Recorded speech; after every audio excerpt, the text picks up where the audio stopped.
Melinda French Gates says she's donating $1 billion to support women and families. In a New York Times op-ed this morning, she says she's focusing on reproductive rights following the overturning of Roe v. Wade last year. Next week, she's stepping down from the philanthropic foundation she ran with her ex-husband and Microsoft co-founder Bill Gates for almost 25 years. CBS News political correspondent Caitlin Huey-Burns is following the story from our Washington bureau. Caitlin, this really signifies sort of her now post-Bill and Melinda Gates Foundation era. What are some groups on the list getting some of this cash?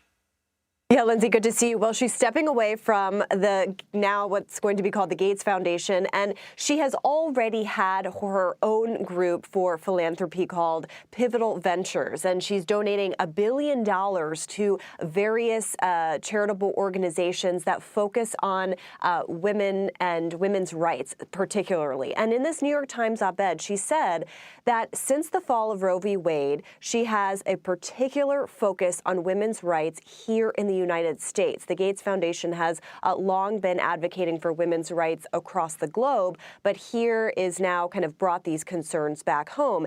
And, she noted that in 14 states, women have almost in most circumstances don't have the right to terminate their pregnancies. She also noted the unfortunately drastically high maternal mortality rate here in the United States, particularly among Black women and women of color. So she identified more than a dozen organizations working on this, but one of these organizations in particular, the Center for Reproductive Rights, that shows this focus in the post-Dobbs era. It's very reminiscent of Mackenzie Scott and how much money, she's been vowing to give away most of her fortune, of course, Jeff Bezos' ex-wife. But here we have, also grants to 12 individual people. What does that look like? Yeah, she's identified 12 leaders, she says, and has about $20 million per each of them to distribute to organizations that they see kind of fitting this model that she's identified. One of them is Allison Felix, who, of course, is a decorated Olympian, has also focused a lot on the maternal mortality rate among Black women in particular. She also identified the former Prime Minister of New Zealand, Jacinda Ardern, as someone else, and also another person who has been leading in terms of rights and resources for Afghan women and girls. She noted in particular, since the withdrawal and the rise of the Taliban has undone essentially 20 years, she says, of progress in that region as well. So a wide range of focus, while the focus is on reproductive rights, a wide range of organizations and people working on various women's rights advocacy work. So given this op-ed today and the fact that we have Pivotal Ventures, which has existed for quite some time, do we sort of have an idea, is $1 billion, which is no small chunk of change, just the beginning here? I mean, does this sort of potentially portend what we can expect in the future? Right. This signifies, and when she announced that she would be leaving the Bill and Melinda Gates Foundation and kind of starting her own thing, she hinted that this would be an area where she would focus on. That $1 billion is going to be allocated over the next 2 years. And notably, Lindsay, in the next several months coming this fall, she's going to allocate $250 million to organizations that are specifically working on improving women's physical and mental health. So we'll see more to come later this fall. Okay, Caitlin Huey-Burns, thank you.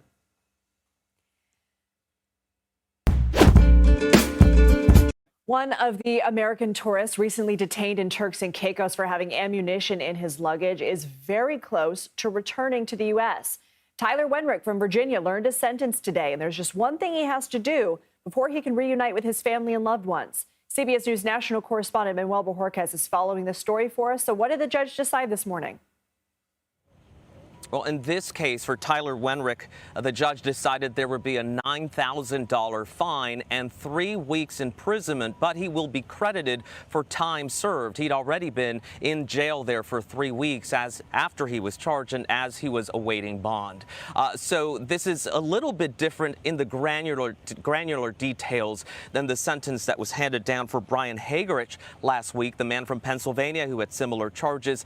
He was supposed to pay a $6,700 fine fine and was sentenced to a year in prison, but that was suspended. So essentially you have slight differences in the fines that these men have to pay, but the larger legal framework that the judge appears to be working with here is no prison time served, because the judge is finding that there are exceptional circumstances to these cases, essentially that the men did not bring these bullets into the country on purpose, that this was done accidentally, and that's why you're seeing the kind of outcome we're seeing in at least these two cases. 3 more cases still to go. I remember when we talked last week, we were wondering whether the Haggart sentence would sort of portend anything that would happen with any of the others, but you mentioned those other 3 Americans still awaiting their sentences. Any special circumstances in those, or are the situations pretty similar to what we've seen? They all appear to be pretty similar, but again, you don't know until you're sentenced what the judge might do. So I think that even though we're starting to see maybe a pattern emerge here of how these cases will be handled, the 3 that are remaining to be sentenced are looking at every step of the way here, hoping that they would get some sort of leniency like what appears to have happened in these first 2 cases, but they simply do not know until they know, and those cases have yet to be adjudicated on the sentencing part. Pennsylvania Republican Congressman Guy Reschenthaler is pushing for a do-not-travel order for Turks and Caicos and demanding the country change its sentencing standards for ammo possession. How is the island nation responding to this? Well, you know, they're trying to toe the line between not wanting another government to tell them how to enforce their laws. So they're saying, look, let's let due process play out. Let us do our thing.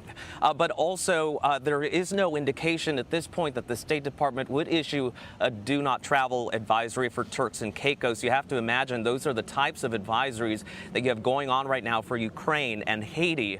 So the State Department at this point has not indicated that these circumstances amount to necessitating something like that. Turks and Caicos, of course, trying to balance the 2 things here, trying to enforce their laws, but also not hurt their lucrative tourism industry. Certainly. Okay, Manuel Bojorquez, thank you.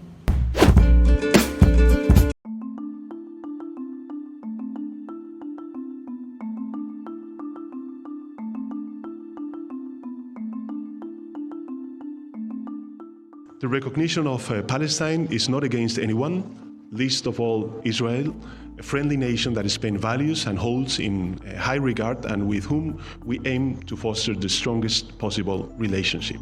Furthermore, this decision reflects our absolute rejection of Hamas, a terrorist organization who is against the 2-state solution.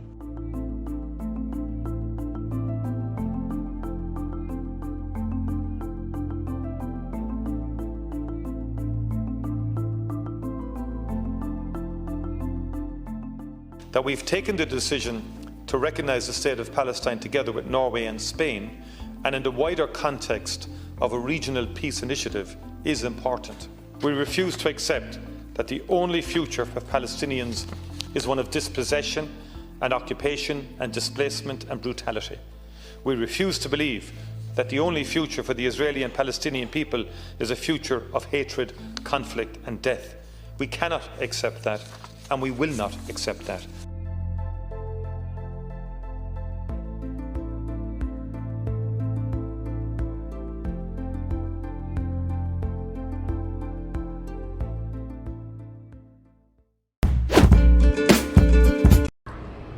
We New Yorkers used to tolerate him when he was just another grubby real estate hustler masquerading as a big shot.